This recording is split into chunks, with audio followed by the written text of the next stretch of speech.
নমস্কার। একটা নতুন ব্লগে আবারও তোমাদের অনেক স্বাগত। আচ্ছা, তোমরা যারা রোজ রোজ রান্না করো তাদের রোজ রান্না করতে ভালো লাগে? লাগে না, তাই না? আমারও লাগে না।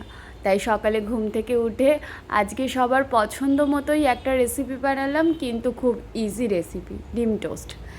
ডিম টোস্ট সবাই আমরা খেয়েছি, কিন্তু এই রেসিপিটা একটু অন্যরকম, তোমরা দেখলেই বুঝতে পারবে। ইনগ্রিডিয়েন্টস যে যার ইচ্ছে মতো ইউজ করতে পারো। এর মধ্যে তোমরা পেঁয়াজ, রসুন, আদা, কাঁচা লঙ্কা, কিছু ভেজিটেবলসও অ্যাড করতে পারো। একটা কথা কি জানো তো, আমি মনে করি যারা রান্না করে এই গরমের মধ্যে রান্নাঘরে ঘেমে অনেক পরিশ্রম করে গোটা পরিবারের জন্য রান্না করে, তারা কিন্তু একটা আর্টিস্ট। আর এই রান্নাটা হলো একটা আর্ট। প্রত্যেকটা আর্টেরই নিজস্ব নিজস্ব কৌশল থাকে না? রান্নাটারও একটা নিজস্ব কৌশল থাকে। সব আর্টিস্টের যেমন আর্টগুলো আলাদা হয়, প্রত্যেকের রান্নার স্বাদও কিন্তু আলাদা হয়।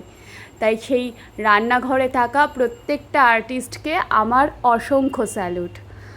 আর যারা এই ঘেমে নিয়ে গোটা পরিবারের পুষ্টির কথা ভেবে রান্না করে, তাদেরকে তো স্যালুট গোটা পরিবারের জানানো উচিত। তার কারণ তারা আছে বলেই কিন্তু আমরা নিউট্রিশনটা পাচ্ছি, বেঁচে আছি।